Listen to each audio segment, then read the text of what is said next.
Bonjour, le but de ce chapitre sur la monnaie est notamment de déconstruire un certain nombre d'idées préconçues que l'on peut avoir sur la monnaie, de se rendre compte que cet objet qu'on utilise au quotidien est en réalité plus complexe que ce que l'on peut penser.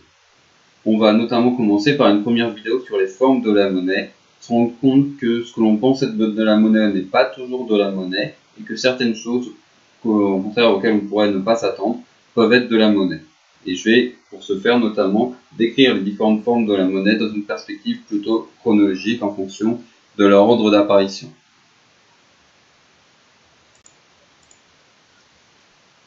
Les premières formes de monnaie, c'est ce qu'on appelle la monnaie marchandise. Dans ce cas-là, une marchandise, comme par exemple des grains de café, du thé, des épices, des coquillages, sont utilisés comme monnaie. Alors, j'attire l'attention sur le fait que dans le cadre d'échanges monétaires, mais avec de la monnaie marchandise, c'est pas la même chose que du troc.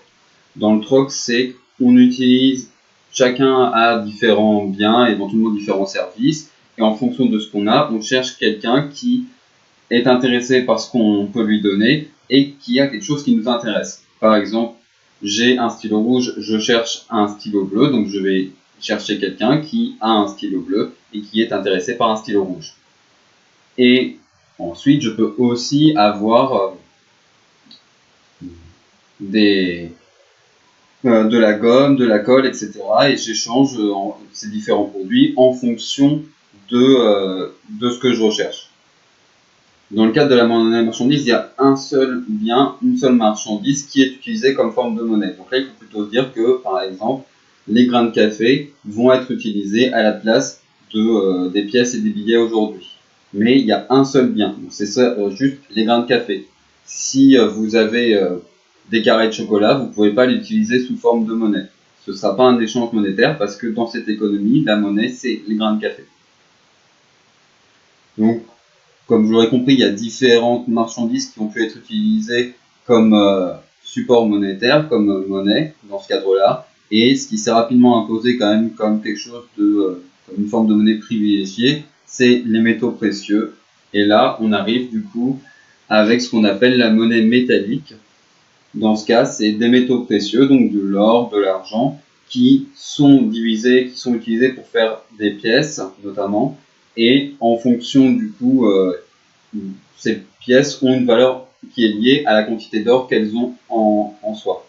Ce qui n'est aujourd'hui pas le cas des pièces que l'on a, ça ne dépend pas du tout de la quantité d'or, c'est simplement, on considère qu'une pièce de 1 euro vaut 1 euro, peu importe finalement la quantité d'or. Si la Banque de France décide de changer, plutôt la Banque Centrale Européenne décide de changer le processus de fabrication des pièces et de faire en sorte qu'il y ait moins d'or dedans, par exemple, il n'y aura pas de problème dans leur valeur, alors que dans le cadre de la monnaie métallique, c'est vraiment en fonction de la quantité de métal précieux que vous avez que ça représentera une certaine forme de monnaie.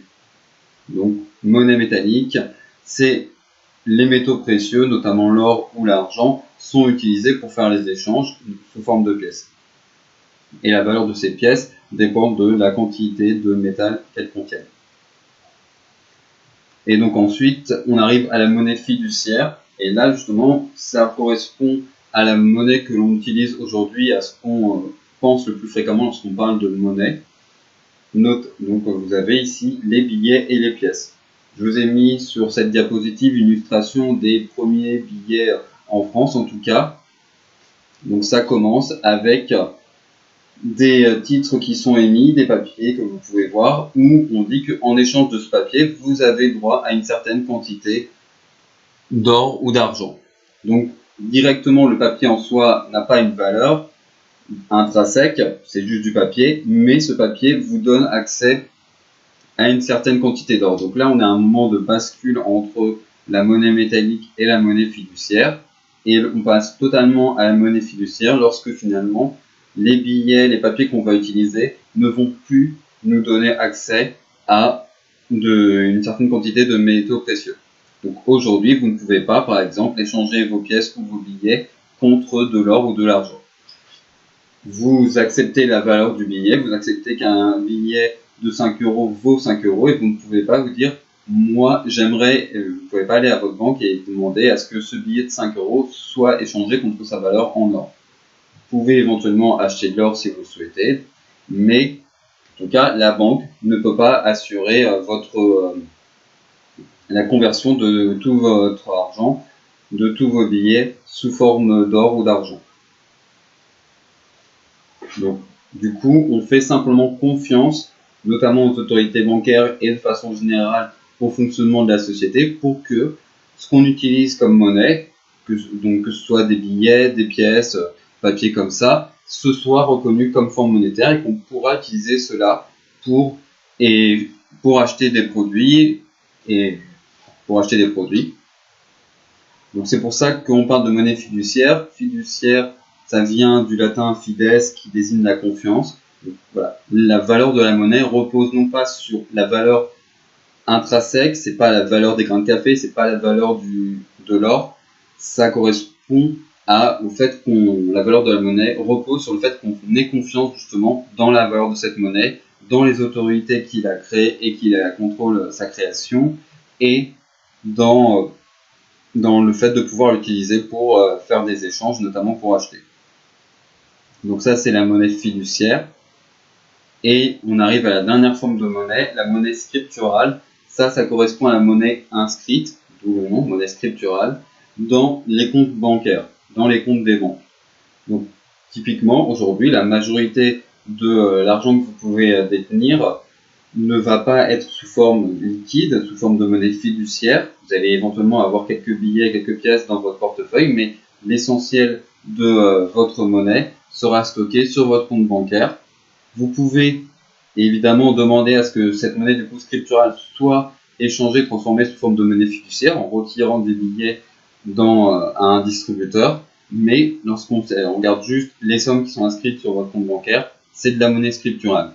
Donc on comprend assez logiquement que la majorité de la monnaie en circulation est aujourd'hui la monnaie scripturale. Donc là, je suis allé regarder les chiffres. En 2017, le dernier chiffre publié par la Banque de France, 91% de la monnaie en circulation dans la zone euro était de la monnaie scripturale. Et donc vous avez 9% de monnaie fiduciaire.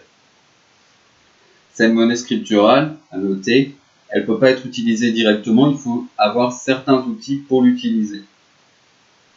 En gros, vous allez avoir notamment les chèques, les cartes bancaires. Vous pouvez aussi mettre en place des virements et des prélèvements automatiques. Donc tout ça, c'est ce qu'on appelle des instruments de paiement. Donc c'est important à retenir. Les chèques ou les cartes bancaires, ce n'est pas de la monnaie. On a tendance à considérer que dans notre portefeuille, les billets et la carte bancaire, puisque ça nous sert dans les deux cas à payer ce qu'on achète, c'est de la monnaie. Les billets, oui, c'est de la monnaie fiduciaire. La carte bancaire, par contre, c'est un instrument de paiement qui vous permet d'utiliser de la monnaie scripturale, mais ce n'est pas directement de la monnaie. Une façon très simple de comprendre la distinction, de comprendre qu'est-ce qui est de la monnaie, qu'est-ce qui n'est pas de la monnaie, qu'est-ce qui est simplement un instrument de paiement, c'est de se dire qu'est-ce qui se passe si vous détruisez l'objet en question. Si vous déchirez un billet, si vous détruisez par exemple un billet de 10 €, vous allez perdre 10 €. Concrètement, vous aurez moins de monnaie, vous serez moins riche de 10 €. Si par contre vous coupez votre carte bancaire, vous ne perdez pas d'argent. Vous ne pouvez peut-être pas utiliser l'argent que vous avez sur votre compte bancaire. Peut-être que vous allez devoir payer à cause de ça pour avoir une nouvelle carte bancaire, mais en soi, lorsque vous détruisez la carte bancaire, vous ne perdez pas d'argent. Ce qui prouve bien que ce n'est pas directement de la monnaie, c'est juste quelque chose qui vous permet d'utiliser de la monnaie. Lorsque vous perdez votre carte bancaire, en supposant en plus vous faites opposition, vous ne perdez pas tout l'argent qui se trouve sur votre compte bancaire.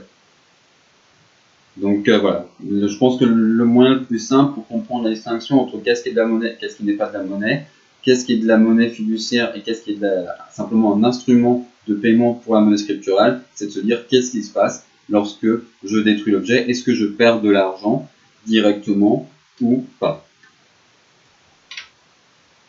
Donc là, on a vu dans cette vidéo que plusieurs choses peuvent être utilisées de la monnaie. Globalement, ça dépend du contexte, de qu'est-ce qui est reconnu comme de la monnaie. Ça peut être dans certains contextes des coquillages. Dans d'autres cas, on voudra uniquement des métaux précieux. Et dans d'autres cas encore, on acceptera simplement parce qu'on a confiance les billets des pièces et aussi des transferts entre les comptes bancaires.